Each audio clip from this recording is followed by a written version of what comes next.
Hello, everyone. Thank you for joining me for day 6 of the Light Wellness Experience Workshop. As you know, I am Regina Lassell.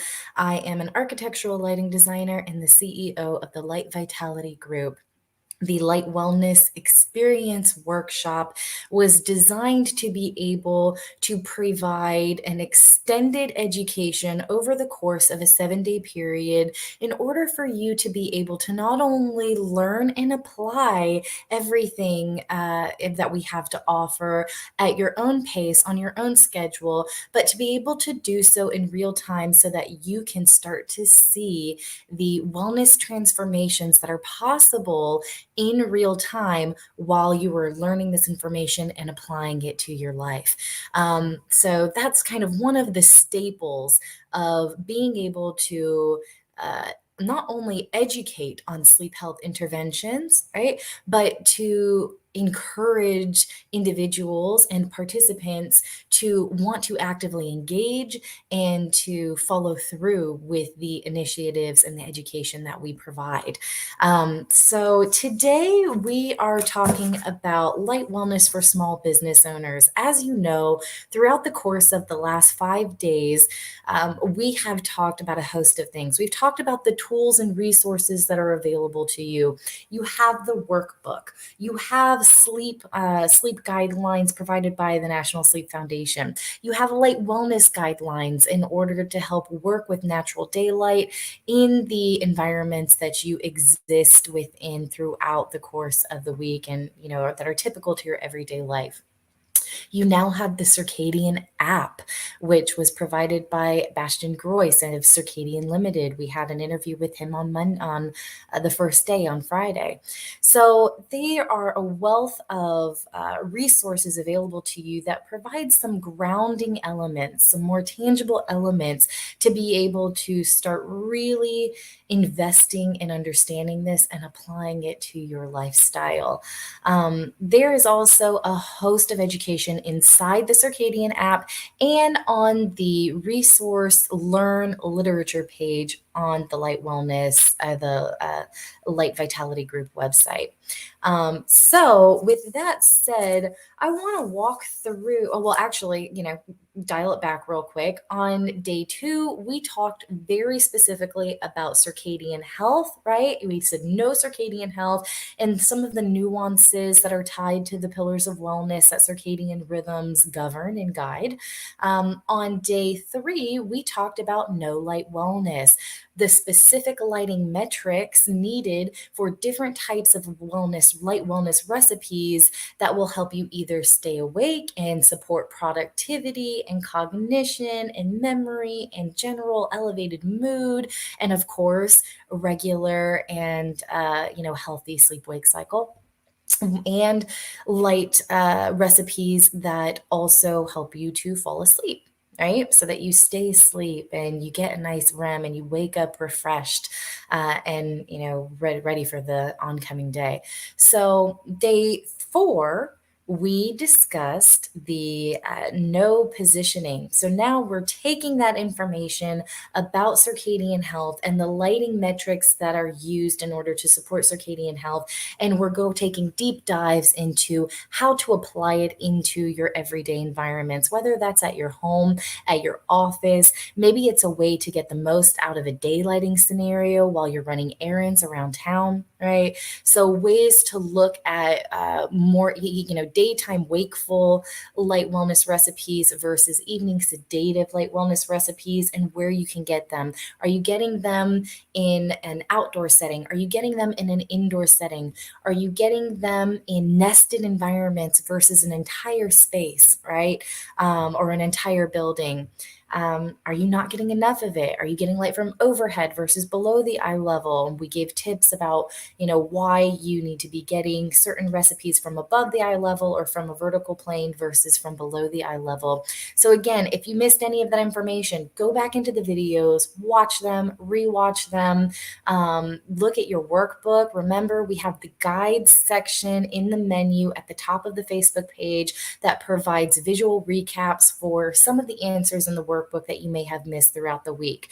On day 5, yesterday, we talked about return on investment versus the value of investment for a light wellness system, and how to create goals that, or, in creating goals that help you to realize what that return of investment is in real time, right? What does a 1% return mean to you as an individual? And we started to touch and highlight on what that also means as an employer.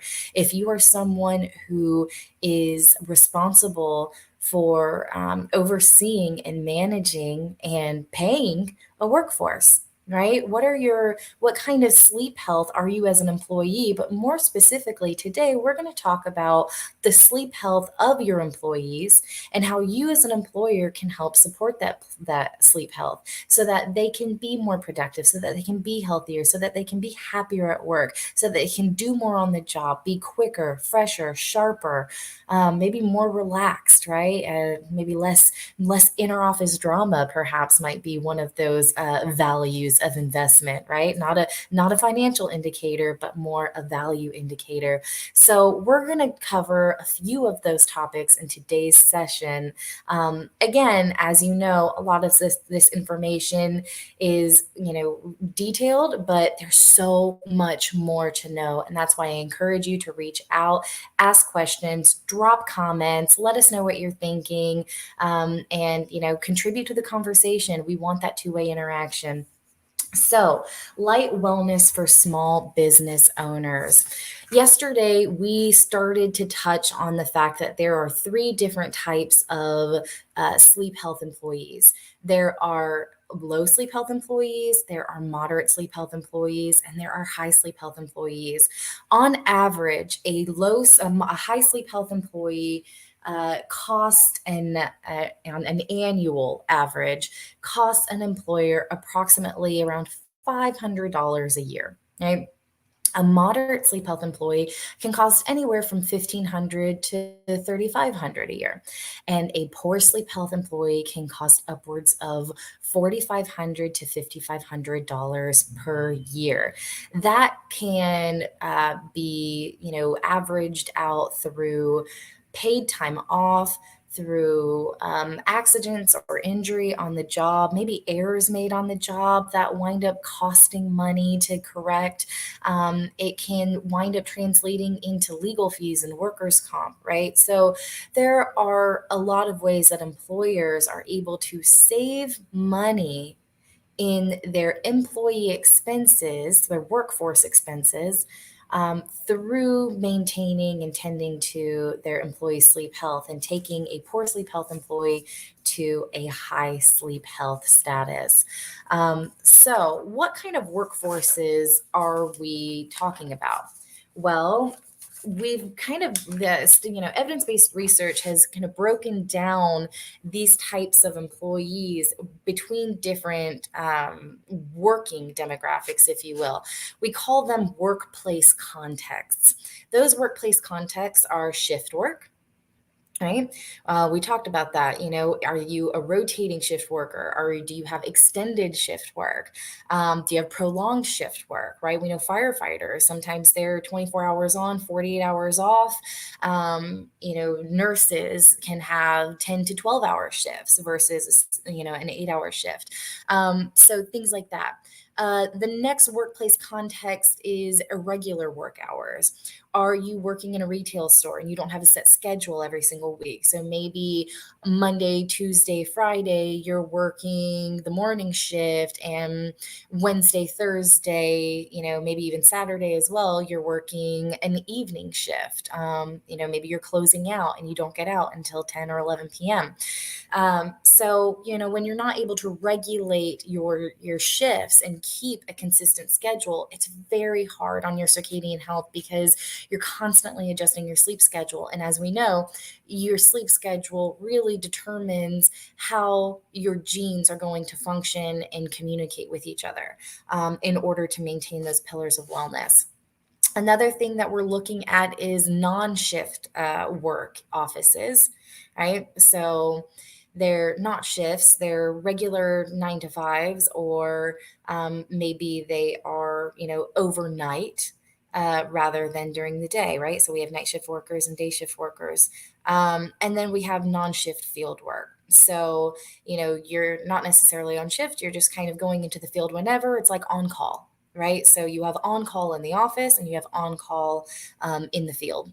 And that can take a long time. I know for lighting programmers specifically, if an architect or a construction crew finishes a job and they have a deadline that, the employees, the workforce has to get into that office by Monday, and they've just finished cleaning out the construction site on Friday night, and that only gives the programming crew for lighting and HVAC and maybe security systems, 2 to 3 days to be able to do everything that they need to do to prepare the space.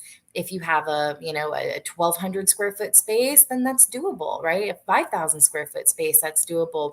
You get, to 10, 20, 30,000 square feet plus, that's really difficult to squeeze in. And so now we're talking about extended or prolonged shifts. We're talking about on-call shifts and just making sure you're working around the clock to get it done.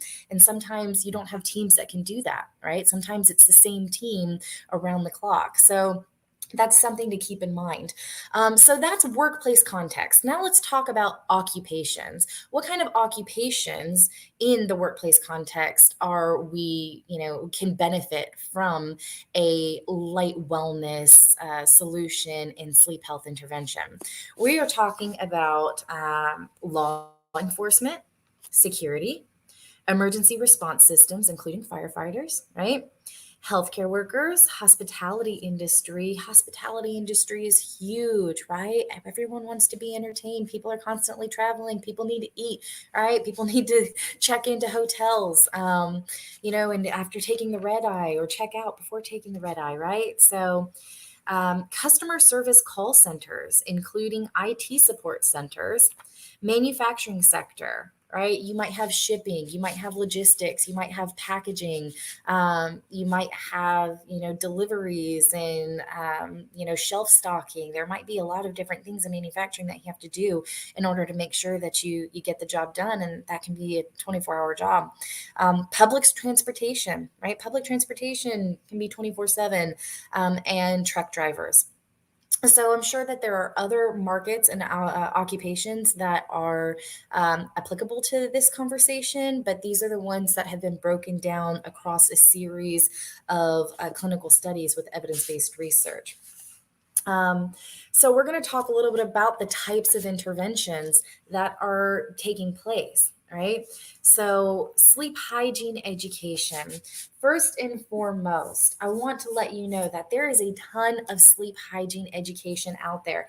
This is just one article that I printed out called Supporting Sleep Health. I will drop it, and actually, I believe I already dropped it as a link in yesterday's guide section. So if you go to Session 5's guides, you will see a link for the shrm.org website, and it's Supporting Sleep Health.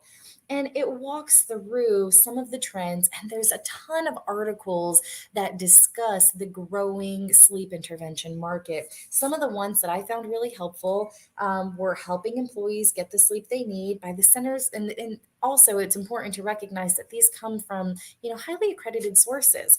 We're dealing with the Centers for Disease Control, accommodating employees with sleep disorders, the Job Accommodation Network. The American Academy of Sleep Medicine has workplace interventions to improve sleep habits and the duration for employees. Forbes, right? Forbes is all about making money, right? Google, Ben and Jerry's, Cisco, and Zappos show how napping is one way to health and happiness at work. Oxford University Press, challenging the stigma of workplace napping, and sleep.org, which is the National Sleep Foundation, how to nap at work.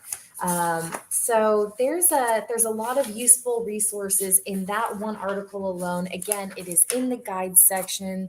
Feel free to look at it and read all about it. So I'm going to take a look more specifically at one of the CDC articles, the Center for Disease Control. it kind of walks through these statistics again.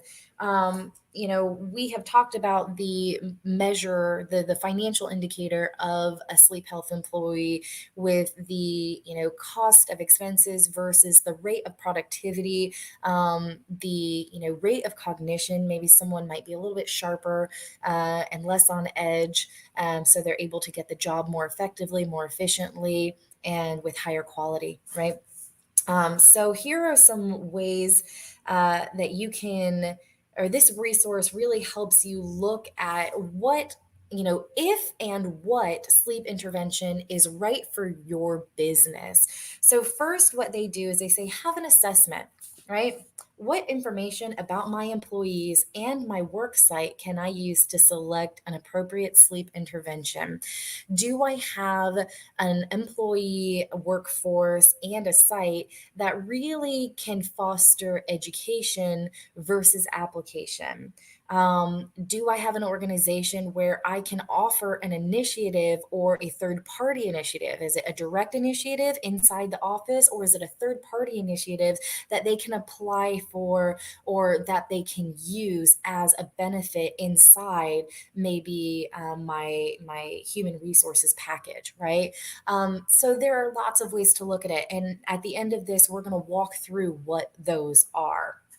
Number two, once you've assessed and you've identified what your workforce demographic is, what your site is, and whether or not you should have a physical environmental intervention, an educational program intervention, or maybe a third party program intervention, or maybe there's, yeah, we'll talk about that.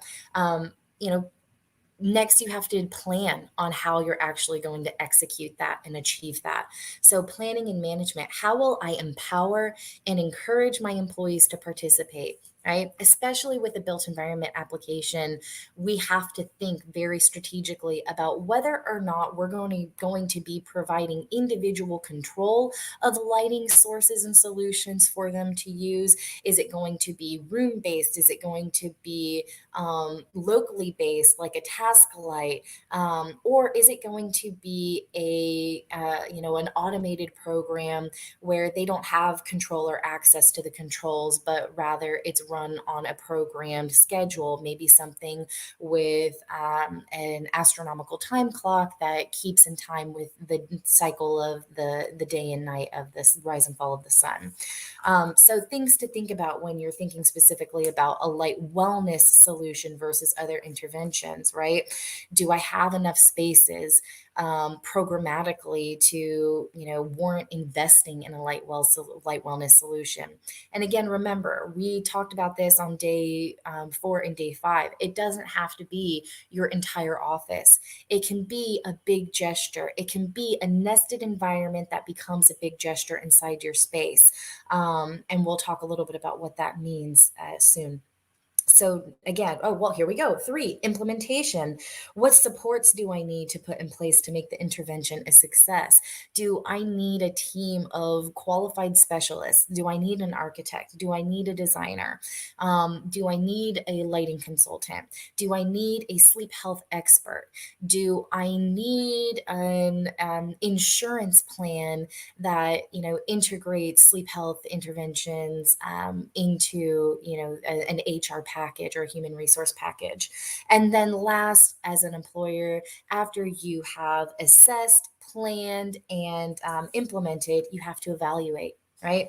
How will I measure whether the intervention is successful or sustainable? Are you looking at your sales revenue? Are you looking at your employee expenses? Are you looking at the rate of productivity? Is it increasing or decreasing? Are you taking measurements more objectively through financial indicators and performance indicators? Or are you looking at it more subjectively through behavior and temperament and how well your team is getting along and how effectively you're able to work together, right? So there's a lot of different ways to really look at what sleep health intervention is right for you and whether or not that ultimately translates into a larger investment in a built environment system like a light wellness system. Um, The other aspect of a sleep health system would be, or a sleep health system for a built environment, would be to potentially have dedicated, so work sites that incorporate napping, to have napping schedules, right? Naps have proven to be very effective in increasing productivity, increasing recall, and overall just creating a benefit for your employee. One of the issues that employers tend to kind of grapple with in terms of whether or not their workforce should have naps built into the schedule or give them the option to schedule in their own naps is something called sleep inertia, where it's that feeling of lag and drowsiness and not just being fully there immediately after you wake up. So if you have a job like a firefighter where you might be sleeping and the bell rings and you need to get ready and get out that door as quickly as possible, and you need to be high cognitive functioning, right? Sometimes they have issues with that potential sleep inertia. So if you are a small business owner and you don't have an issue like that, and you're just concerned that your employees might wake up being a little bit drowsy and lackadaisical and might not get back up for the rest of the day, one of the things that you can do is make sure to build in a 15-minute window for your employees to be able to wake up and get refreshed. I also highly encourage that 15-minute window incorporates a light wellness solution, whether that is, okay, you've just woken up for your nap. This is the designated light wellness nested environment. Maybe it has a lot of access to a lot of natural daylight from, the east or from the south in the morning or the south in the afternoon. Maybe you have an electric light wellness system that's been spectrally optimized in order to support circadian health to help them wake up from after that nap for 15 minutes. And maybe they have local controls in that room, so if someone goes in and they want to wake up quickly, they can create a brighter solution, right? Remember the bucket, right? The more intense and the more light output there is, the shorter the duration of time you need to receive it to suppress your melatonin. The lower the light level is, the longer it's going to take for you to suppress your melatonin. So maybe there's some individual controls in those nested environments where your employees are trying to overcome sleep inertia. Um, and that brings me to a point that if you are encouraging naps, instead of having your employees nap at the desk, right, maybe have a designated napping space, right? A dedicated physical space with maybe beds or comfortable chairs where employees can rest, and then schedules that allow for breaks. Um, so, just something to think about. Another thing that you can do in order to make sure that you are, in terms of the evaluation, like implementing and evaluating, you can not only hire a consultant for sleep health, but you can also train your internal staff to be able to identify symptoms of fatigue, signs and symptoms of fatigue, so that the way they can learn what to do with their workforce and your workforce in order to help reduce fatigue related accidents, and maybe encourage them to go take that 20 to 30 minute break, or that 20 to 30 minute nap, and then get them into that light wellness room to help wake them up. So again, adjusting, the brightness and having that type of space available, the sleep space and the waking space, right? Are they the same space? Are you, if you have a light wellness intervention and you have a designated nested environment in order to help wake you up, is it, multiple individual sleep spaces? Is it an open floor plan that has a couple of sleeping pods in it, and then there's one room where everyone can go? Or are there multiple rooms where people can control their levels individually, and their sleeping environment versus their waking environment? I know it sounds like a lot, but there's so much money that can be spent on on your business when you're saving on sleep health for your employees. I believe that one of the statistics that I had seen was, yes, here it is. So sleep health. So paid time off for poor sleep health employees adds up to approximately 1.23 million lost working days annually. That's a lot. Over a million working days between, across, businesses nationally. That is so much time that you are paying for your employees to not be at work when maybe they could just be taking a 60-minute nap and giving you more productivity, giving you more bang for your buck. So, again, just a quick highlight because we are kind of coming down off of this types of interventions. There's three major categories, right? We have sleep interventions, right? So those are or we have educational interventions, which that's education about sleep, sleep hygiene, tips and tools on sleep related behaviors. Number two, interventions focused on health promotion behavior. So it's not just educating about it, but actually putting programs and systems in place in order for the people whom you are educating to be able to apply into their everyday life, right? So, activity, exercise, maybe light consciousness and light regulation, right?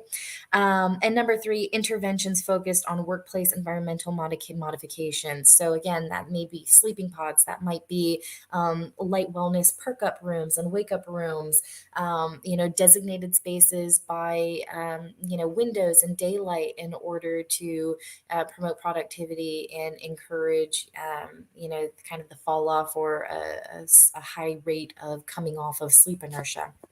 Right. So actual types of interventions, right? We have the sleep hygiene education, fatigue countermeasure programs, self-management techniques, right? There's something called the SAFER program that is sleep alertness and fatigue education in residency, strategic naps, right? Workplace weight loss and reduction of cardiovascular risk factor programs, relaxation techniques. Maybe you have a meditation hour. Maybe you host yoga at the end of the day to help everyone wind down and you dim the lights. And then workplace flexibility and professional consults. What does that mean?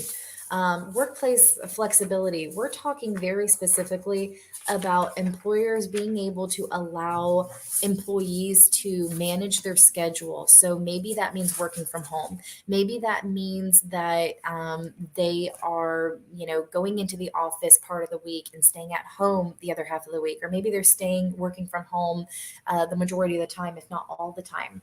Maybe that means that they each have, security access codes, and there's a security system that allows them to access the building at the time that they need to. So they're getting an 8-hour day in, but they're working from 7 a.m. until 3 p.m. And then another group of individuals are working from 10 a.m. until 6 p.m. And then another group of individuals who might have a sleep chronotype of an owl or a late night sleep chronotype might come in at like noon and work until 8 p.m. or come in at 2 and work until 10 p.m.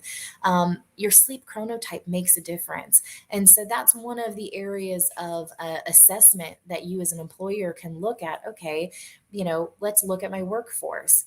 Do we have a wide variety of sleep chronotypes? Take a test, right? I can drop in a link as well tonight after our session, a reputable test for sleep chronotypes, one of the best on the market. I received the information from a chronobiologist who I'm in connection with, who's going to be joining us in a future workshop. So definitely stay tuned for that. So let's wrap things up here a little bit. Let's talk about workplace strategies for employers. Let's get a little bit more specific, okay? And then we'll call it a night. So strategies on hours worked, okay? Set limits on the number of hours worked per 24 hours and per 7-day period. So again, you don't want to be doing 24 hours on, 48 hours off. Unfortunately, sometimes our first responders have to have schedules like that, but do they have to, or is that just what we've established?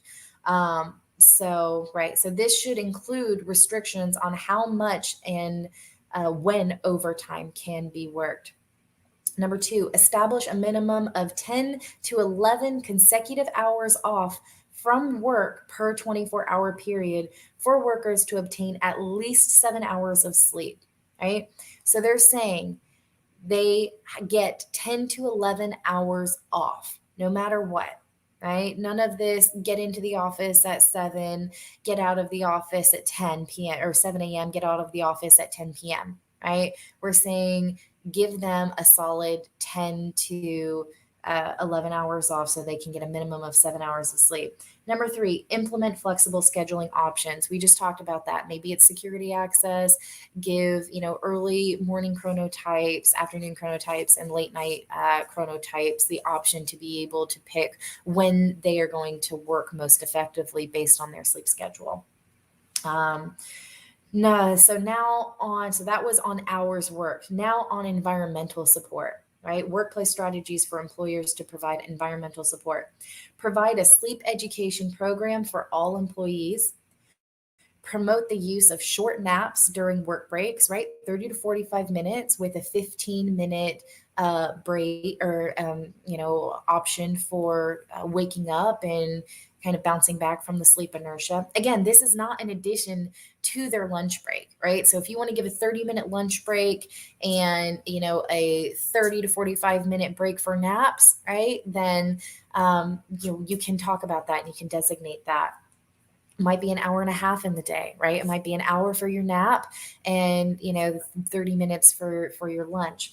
Promote these. Establish fatigue risk management systems.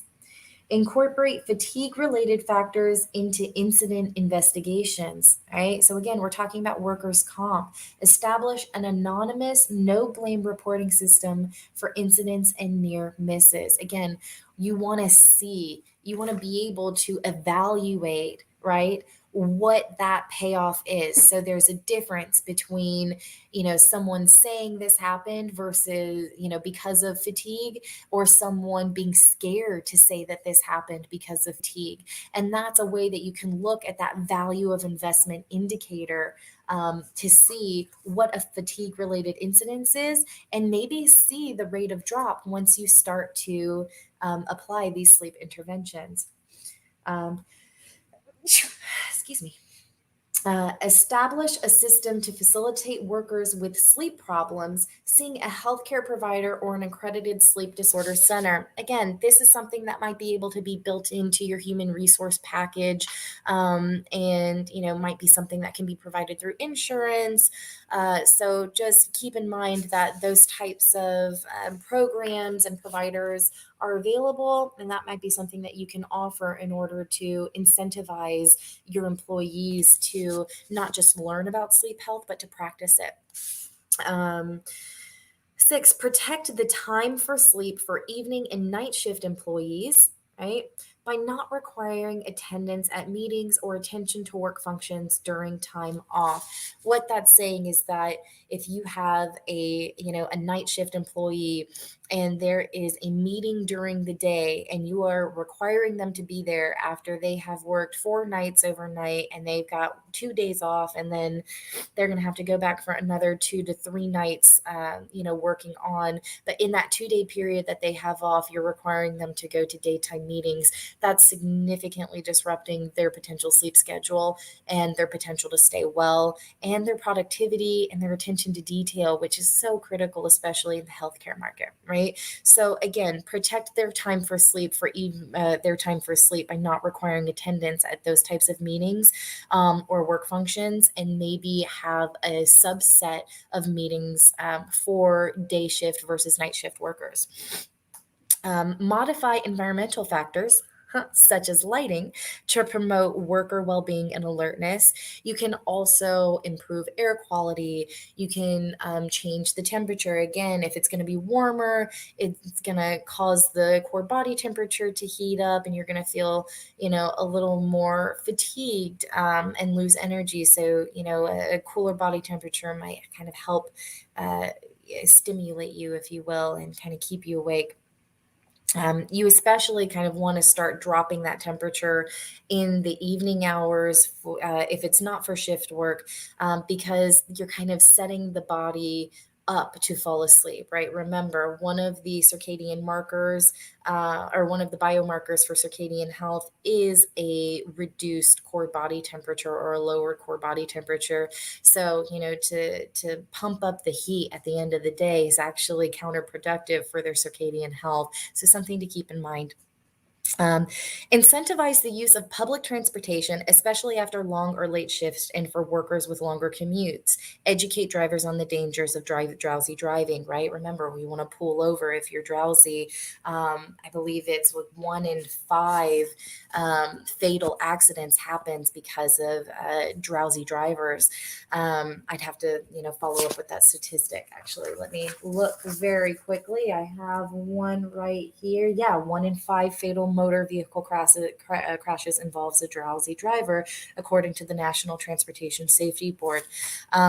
So very important. You can also create programs, right? Just like you have consultant or provider programs with accredited sleep professionals, you can also have driver programs. Maybe you institute a Lyft program or an Uber program. I know that Uber actually has a program specifically for hospitals. The hospital can apply for the program and it will drive non ambulatory patients or elder patients, anyone really who needs a ride and is not able to, is either isn't able to or doesn't want to wait for ambulance to take them home, because sometimes you could be waiting for an ambulance for hours for pickup. I know that from first experience with my son. We used to spend a lot of time at the hospital, and living in a metropolitan area, it was very difficult to get back and forth without a car, and he couldn't go on public transportation. And so sometimes, we would finish our doctor's appointment at 4 p.m. and the ambulance wouldn't be able to come and pick us up until 7 or 8 p.m. and we wouldn't get home until like 9. And so we just sit in the hospital for 3 hours. That was okay back then, but now in the time of the pandemic, it's not okay. You don't want to sit in a hospital for 3 hours if you don't have to. You don't even want to go, right? So, there are programs that are available to provide transportation for your workforce or for your clients or patients, right? To and from your work and their homes. And then, where possible, encourage teleworking to facilitate more time to sleep. Again, let people work from home, whether that's full time or part time. And there are so many different ways and solutions for you to be able to foster a high quality sleep health environment as an employer. Sometimes it just seems a little overwhelming to even break into that because there are so many options. Where do you start, right? Where you start, again, let's just review real quick. You start by reviewing your workforce and your site to see what potential interventions are possible, right? And that might be looking at your budget as well. And then you create the assessment. We'll go back through this, right? So that's your assessment. Then you plan it, right? And management. So how will you empower and encourage your employees to participate? How are you incentivizing them? Implementation, right? What supports do you need to put in place to make sure that it is successful? Do you need to hire, consultants in order to support you? Do you need to have an in-house training program for your own personnel in order to make sure that they're able to reinforce or enforce some of the interventions that you're implementing? Do you have a feedback system, right? In order to, get feedback from your workforce and what are the pros and cons, or, what they like about it, what they don't. And then, of course, that kind of segues into the evaluation period. How are you measuring whether it's successful and sustainable? So I hope that this was a helpful session for you. Like I said, I will drop some of these links down on the Facebook page. And if you want to know more about it or you want all of the information, shoot me an email. We'll schedule a time to talk and figure out how to get you on track to creating a sleep health environment for you and your employees so that you can reduce your overhead costs and increase your revenue, increase your productivity, and increase happiness around your office overall. So thank you so much. Tomorrow, join us for our interdisciplinary discussion with sleep health expert and sleep psychologist, Mr. Michael Gradisar. And yeah, I look forward to having that conversation with you as well. And drop some love in the comments if you enjoyed this session. You reach out anytime. Like I said, I want that interaction with you. And at the end of the day, this workshop and Light Vitality Group really, I just want to help as many people as possible, as significantly as possible. And everyone has a circadian rhythm. Everyone needs to sleep, right? And everyone lives their life under light. And so we're kind of, hitting three birds with one stone, with this practice. And I just want to make sure that you all understand it and have a means to be able to implement it. So thank you so much. I hope you rest well. And I look forward to seeing you all again tomorrow. And always remember to live light-hearted. See ya.